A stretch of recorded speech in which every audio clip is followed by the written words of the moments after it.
This is Sandra along with Tina Man. Welcome to Lee Street Beat. We're here to disseminate, educate, and illuminate the truth here at Lee Street Beat. How you doing, T? I'm doing good, Sandra. How about yourself? You know what? I'm doing pretty good, thank you. You know, we got a little bit of news to talk about. A lot of it's not good. Unfortunately, we're going to start out talking about Holden Matthews. This gentleman has been accused of burning down 3 black churches. Tendo, it's just more egregious when people do these type of things. It kind of hurts this time of year. Yesterday was Palm Sunday. We burned down 3 churches, plus his father's in law enforcement. And they just didn't see this coming. But it just seems to be a pattern with people wanting to take black churches and burn them down.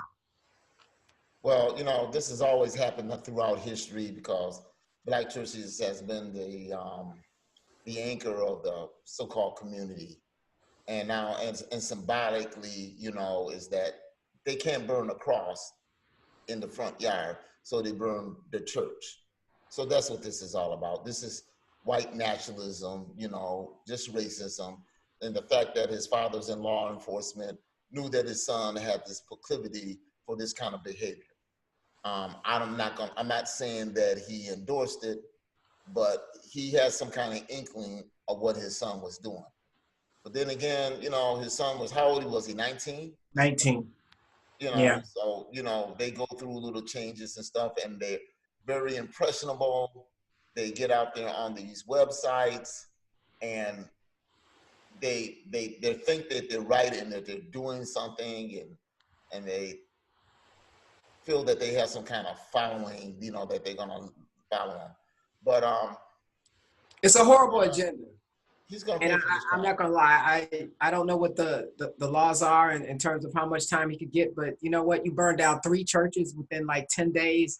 Think of all of the congregations that he's put out this out of their church homes. I hope he gets the maximum, whatever it is.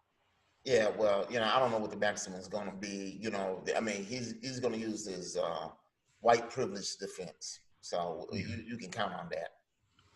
So yeah, I hope it doesn't work. And if it's a federal crime, don't be surprised if Trump pardoned him.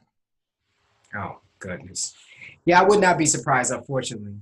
And then we have a situation that happened in Phoenix where a family was driving along, and apparently this lady cut this gentleman off, and he followed her family to their home in their driveway and shot and killed this young black girl. Her name is Summer Brown. She was 10 years old. Very unfortunate. Road rage. I think it's more than road rage. I think that when people are allowed to, just do this type of crime, you have to say that it's racially motivated. It has to. Well, I'm not going to say, I know there's a racial element in there. A lot of times these folks, they engage in enraged, I should say, with this road rage thing. I don't think they really think about race. It's just that, how dare you cut me off, you're black, I don't like you anyway. Well, maybe that is racial motivated. And I'm going to show you because I got a gun and you piss me off.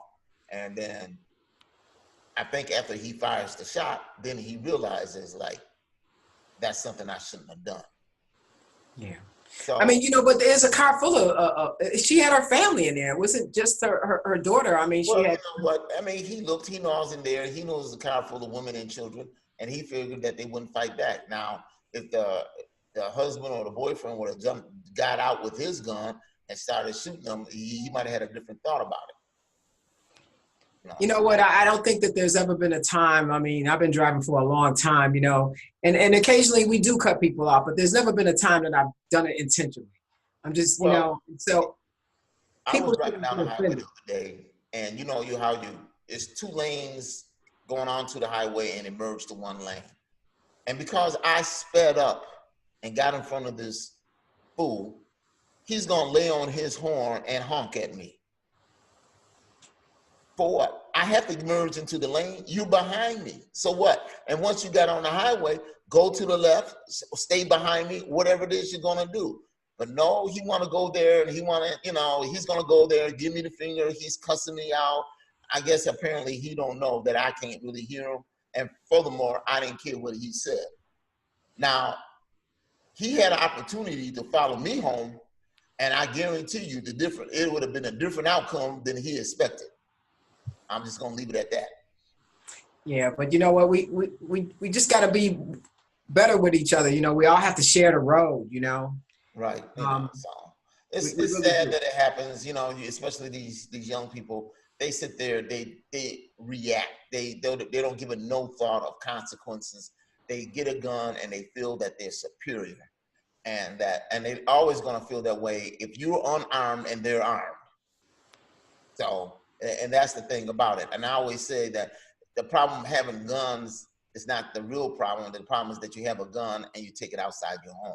That's what exactly. Why are you just rolling with your gun to go to Walmart or, yeah, you know? right. You know, oh, somebody might attack me. Yeah, well, you know, a lot of times you can handle a situation a lot better without the gun. You know, yeah. I mean, you can't walk into that bank with that damn gun. You cannot. So, You cannot. you're not gonna walk into the IRS building with that gun. You cannot. I don't really think you're gonna walk into the police station with that gun. You got that right. You know, so it gives them a false sense of security, and then, you know, and like all the time, they exploit the situation, and because he had a power over somebody, he said he's gonna shoot. Now the little girl had nothing to do. She wasn't even a driver. She was just a passenger. It's sad. It's very sad, you know. And hopefully justice will be served, and it'll be served in multiple, Because that young girl's dead. Double-digit years. Yeah. Well, T, I know you were talking about Melania Trump, and I had read an article too. You know, Melania Trump was featured way back when she married Donald Trump on the cover of Vogue. And I guess, you know, some of her people are wondering, well, why has she been invited to be on the cover of Vogue? Since, you know, Michelle Obama was on there about 3 or 4 times. The Bushes, Laura Bush and Barbara Bush were on there as first ladies. Why would Vogue not invite Melania Trump, T? Because she's not an accomplished woman like Hillary Clinton. What has she done? I mean, her whole campaign bullying slogan, be best. And then she goes to the border wearing a coat. I don't care. Looking at these children in cages. I mean, she has no, I'm gonna say, moral character. Maybe, you know, she doesn't have no character. That's for sure. How can you be a mother of a child, seeing another child laying in a cage on a concrete floor and think that's okay? And you're gonna excuse it because they came across the border illegally? What, that child can read? That child had a choice? Are you kidding me? And then you're married to this man, you know, who's the scourge of the earth. You know, when you want to name a villain, Donald Trump comes up as a top villain in anybody's vocabulary if you're a fair-minded person. And you think this is okay, and you have a platform where you could do something about it. Exactly. And you do nothing about it. And your little stepdaughter, Ivanka, she don't do nothing about it. And her husband and your stepsons, they don't do nothing about it. They encourage you. You know, they encourage them. They think that's okay. And you are an immigrant. And we know that you came over here, you had no skills. You was a moose. Your parents just came over here through chain migration. Yeah, for a designer. You was his moose. And that's M-U-S-E. And you know, that has a double connotation to that word, but I'm not gonna go into that. And you married Donald Trump. I mean, that was low pickings, you know, you got what you got. She didn't ask why she's not featured on Essence. You know, I mean, Michelle was on Essence. She was on Ebony. She was just Vogue that they seem to be up. What was Anna Wintour said, you know, you were featured on it in 2005 as the new bride of Donald Trump. That's enough of a lifetime. As the third bride of Donald Trump. The new bride of Donald Trump. Of course, Donald Trump had 2 other wives, you know. Exactly. And so you still his bride. You've been on the magazine once in 2005. And there's no need to put you on there again, because when you had the opportunity to be on there and talk about something positive in this world, you passed up that chance. No. And you But I continue. bet you on the cover of the Ku Klux Klan local paper, how beautiful Melania Trump is. I wouldn't doubt that. I bet you they sent you did they send you a white satin robe? Ooh. Did the Grand Wizard send you one? Talking about you, the epitome of beauty, that what they look for? Wow. Yeah. Okay. Okay. You be best. Okay. Well, T, I know you were I taken aback, so was I, when you read about the Canadian family they had a family member, they said it was the matriarch of the family. We're not sure if it was a grandmother or grandfather, but apparently they were would be the grandmother, and the patriarch would be the father, right? Yeah, they said matriarch, so I'm not quite so sure. I think it was the grandmother or the great grandmother. Yeah. Well, apparently she passed while she was in the car, and they kept driving, but they got stopped. And police noticed that the 87-year-old grandmother or great-grandmother was not moving. And they asked them, why were you all continuing to drive? And, considering that there's a passenger in there that's died. And they said that they did not want to pay the U.S. tax, in order to ship the body back to Canada from the United States. Now, T, that's got to be uncomfortable with a family member in the car that's dead. But you know what? That tax. Wasn't that woman smelling? I don't know if you ever been to someone's home where somebody died. They got that sweet smell of death. And I know she's defecated on herself. Oh. That was a stinking car. Oh. They didn't want to pay the taxes. I mean, I understand them in principle, but I don't know. I don't know what to tell you. I guess I don't know what part of the USA that they were in. Now, if they was in Detroit, they would be close. So I could see if you make it, but if you're in Middle America, they left from Florida, right? Drive to the Canadian border. I hope they went through Detroit up through Whistler, but in case they didn't, if they went and crossed over over on the other side of Minnesota, wherever that border is there, I don't know. Yeah. All I can say is the smell didn't bother them. It'll linger in their minds forever. And yeah, they weren't gonna pay that money because they just felt it was outrageous, and they weren't gonna get ripped off. So they said, "Well, she did. We're taking our dead back home." And I guess there's no law in that. Well, they have not been, given any charges, but they didn't kill her. She died of natural causes, and they're transporting the body back, and I guess they can't compel them to pay that fee. Yeah, invariably they probably have to fly the body back to Canada, So. Well, no, why would they fly when they already drove it? Once they get in Canada, they can fly wherever they need to go. Yeah, I hope they're not too far into Canada either. Oh my goodness. Well, Donald Trump has been at it again. He's been gutting his administration. He likes everybody acting because they don't have to go through any kind of Senate confirmation. So Kirstjen Nielsen was fired and Elaine Duke resigned. Amen. And Secret Service, head of Secret Service, Richard Ailes, has been relieved of his duties. So T, once again, we have the crisis at the border. We don't have any kind of leadership. We have Stephen Miller basically giving Donald Trump all of his orders, people getting upset, cussing at each other, saying, why aren't the things that Stephen Miller wants to have done being done? It's because they're illegal. It's because that the courts have sided against them. And you know what? I can't wait to vote to get him out of office. Well, Sandra, me and you think rationally, but there's more stupid people than there is smart. And so they rigged the election last time. They're going to rig it again. I'm just going to tell you, be prepared for it. And I know that Donald Trump wanted to take all of these illegal people and dump them in so-called sanctuary cities. A lot of cities said, bring them. Yeah, well, you know what, listen, you know what, The reason why he has crises because he don't know what he's doing. And when you don't know what you're doing, this is why you got that. As I said, that the reason why we have a crisis at the border because he doesn't know what he's doing. So, you know, if he would go down to Honduras and he would go down Costa Rica or wherever this is, Guatemala, and where is this stemming from this gang violence, and it would do something to help that country out, you wouldn't have all these people there.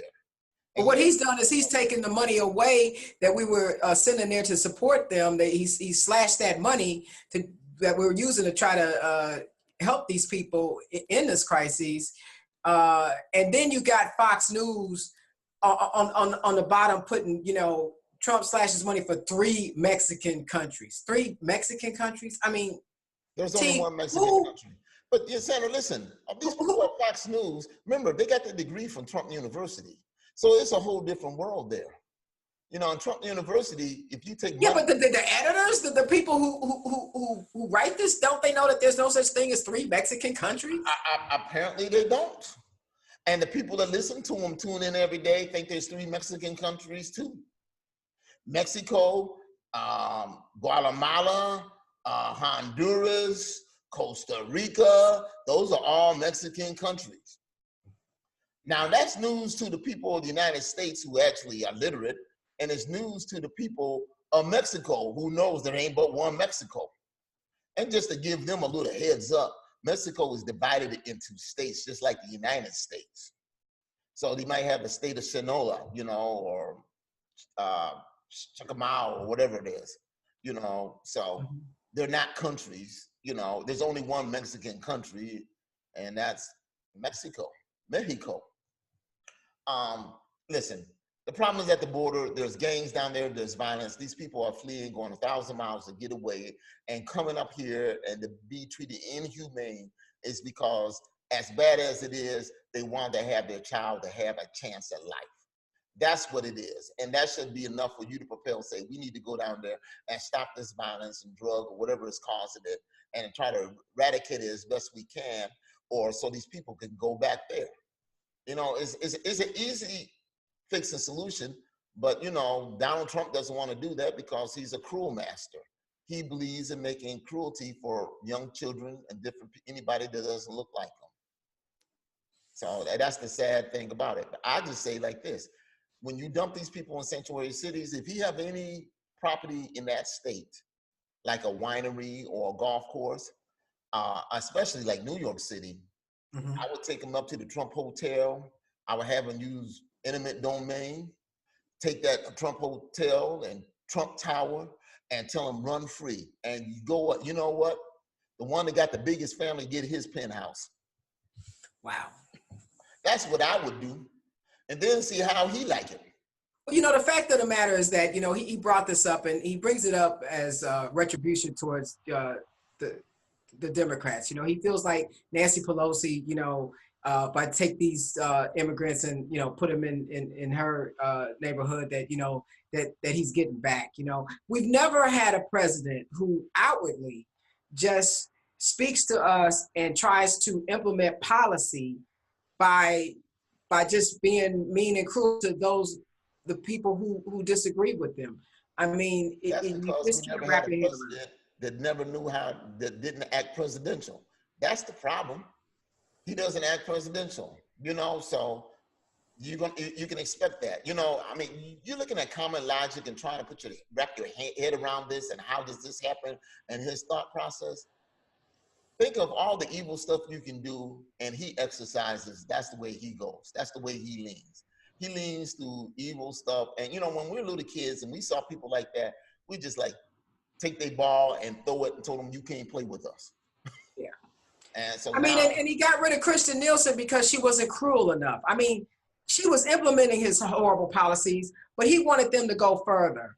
And he wanted them to go ahead and separate families, even though the court said that it was illegal for him to do so. I mean, Kristen will also always be known as the person who separated families. She will always be tarnished with that. And it's just crazy to think that the people that were doing his horrible job, they weren't doing it enough. Are you kidding me? Well, you know, people like Kristen Nielsen, they end up being fellows at Harvard and Yale and all these universities. I don't know why they hire them. You know, they'll say, well, we want people with diverse opinion, different faith speech. You know what? You might as well hire pedophiles because they'll give you a different opinion and different way of speech too.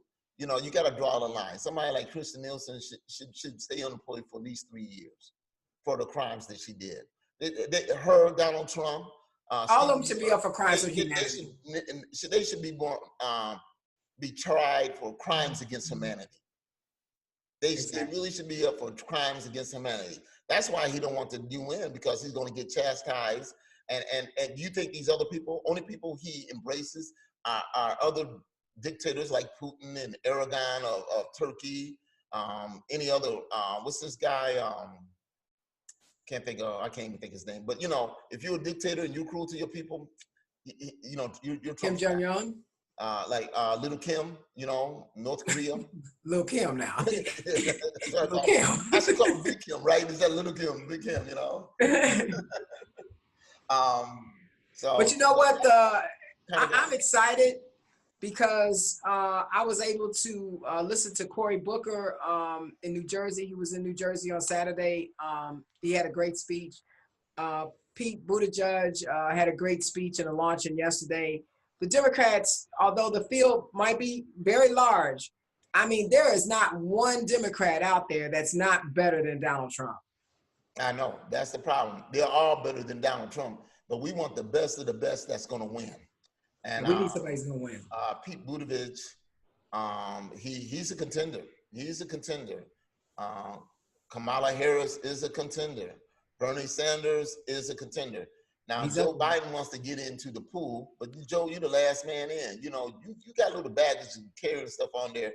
You should have jumped in sooner rather than later, because it's a new day. These progressives are looking for people.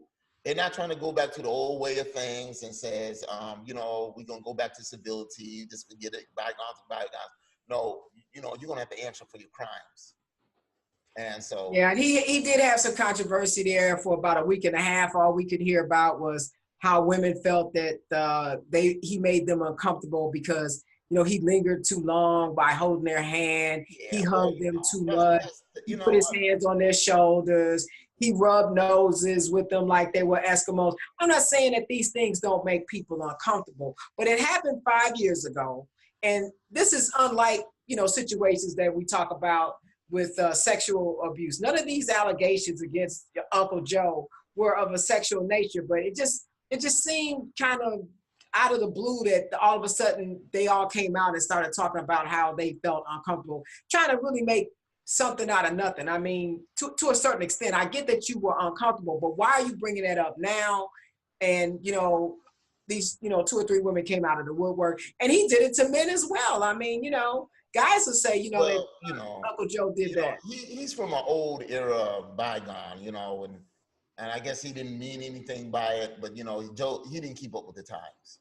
You know, he ain't made the people critical space. And then there are some people, you know, like Howie Mandel, don't touch me, you know. So if you don't know the person, don't touch him. You know, that's the bottom line. And I know he tried to connect and be friendly. And, you know, 90% of the people, that's not going to bother. But there's always the few that it bothers. It's just like we know people, don't matter where they go, they always get into it with somebody at the restaurant about the food. The food's too hot. Because they don't want to pay. You know? my spoon got a spot on it. This knife is not sharp. This doesn't look like it is in the picture. And the people say, well, you ordered ribs. And he said, yeah, but what's this red stuff? He said, that's barbecue sauce. Well, I didn't ask for barbecue sauce. And then you look at there, he says, well, hell, it looked like what is in the picture. Now, why didn't you tell the man if you didn't want barbecue sauce? I hate to go to dinner with people like that. You know, so they're out there. And this is what you have now, these people in these social settings. And they got some kind of agenda, you know. So basically, Joe, give them their space. And you step back. You know, that. Yeah, you know, extend your arm out. Offer to shake their hand, but when they do that, then he takes his hand and puts it on top of their hand. I know. He holds it and he looks at them in the eye all the time. And stuff, you know. I'm gonna tell you, unless they hand you that baby, don't go kiss that baby. And better yet, but make sure that baby's vaccinated and got no measles. Ooh.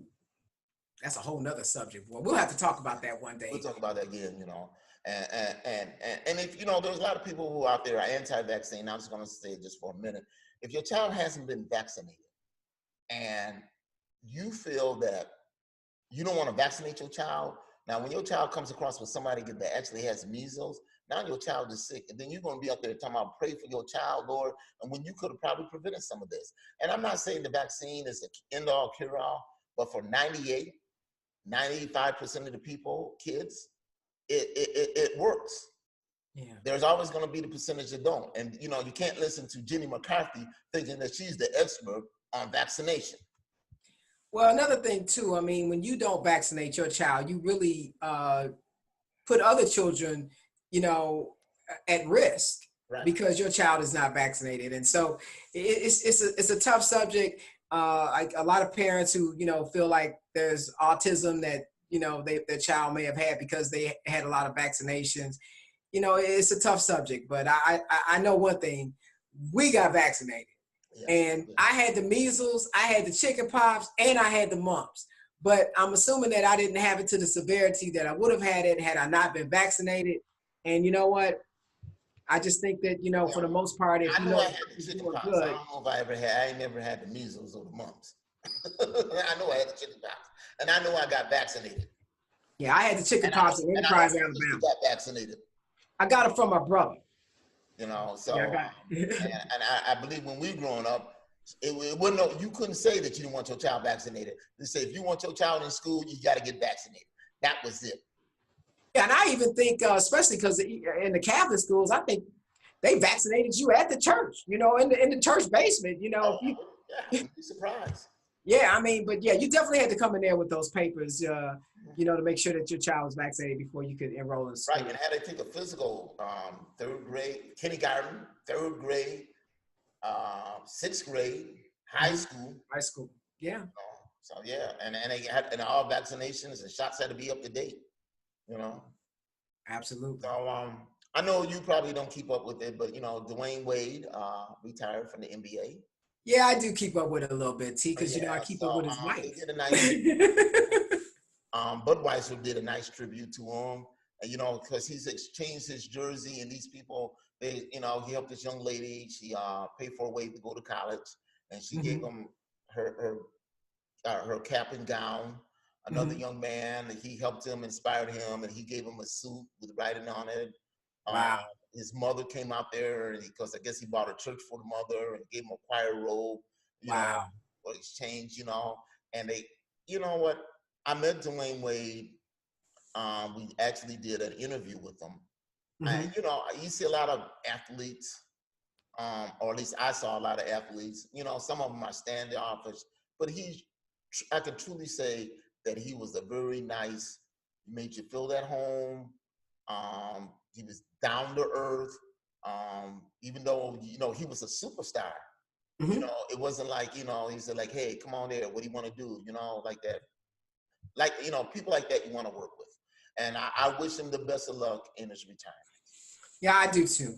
Yeah, I did see that he retired, and I just wish him and him and Gabrielle have a new baby, and so it's just a great time for him and to step out, and I know he's going to do great things, and he's going to do more of those charitable things to help people.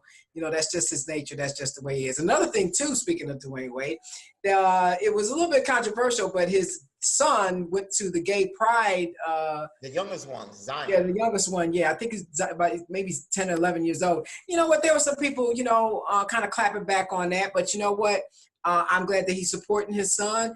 I'm glad that he's a supportive parent. So, for that, I really applaud him for that. Well, this is what I'm going to say. Don't talk about other people's kids because you don't know what your own kid is going to turn out to be. So, and your son or daughter being gay ain't the worst thing that be happening. Absolutely not. It could turn out somebody like Donald Trump, who's a terrible human being. Ooh. And at least he says he's not gay, but who knows? He might be in the closet. And if he is, step on out, Donald. We want to see you and the people you with. Maybe it's him and Stephen Miller. Oh my goodness. I don't think Stephen Miller with nobody. I think it's just Yeah, him yeah. and He's one of what himself. we call incels. You know, I think that's what he is. He's an incel. Mm, You know. Now wow. we do know Donald likes to have relationships with women because he pays to have relationship with women. Documented fact. That's right. And he's had kids with women. But It's now true. that he's gotten older, you know, maybe his taste has changed a little bit. He got different kind of proclivities. Who knows? I'm just putting it out there just in case. Okay. Well, you know what? Easter weekend is upon us coming up this weekend. So we at Lee Street Beat want to wish everybody a happy Easter, and I want to wish you on happy travels because I know that you're there in sunny, warm, beautiful Florida, but you're gonna be going back home soon and Yeah, celebrating with the I'll be going back to cold Chicago, and There you go. okay, yeah, I'll be back home, sitting at the table with my family. Um, I think we'll do. I don't know what Helen's gonna cook, so I'm guessing that she'll roast a turkey, not a real turkey, a roasted chicken. Do it like a roast chicken and some ham. You know, I mean, nice down key. You know, all the aunties are passed on, and Yeah. so it's gonna be kind of the kids have gotten older. You know, everybody want to do something. You know, so But anyway, everybody got to go to work that Monday. yeah. You know, But, so. but anyway, we wish everybody the best. Of course, I'll definitely will go to church on Easter Sunday for sure. So, T, you have safe travels, my brother. All And right. I will be keeping up with you, man. I'll be keeping up with you too. And this is T the Man for Lee Street Beat for uh, Sandra Tucker and S Hacker. She couldn't be here today, but she wishes everybody a happy Easter also. Until then, it's Lee Street Beat. Stay up and help one another because you never know when you might need help. Until then, bye bye. Lee Street Beat.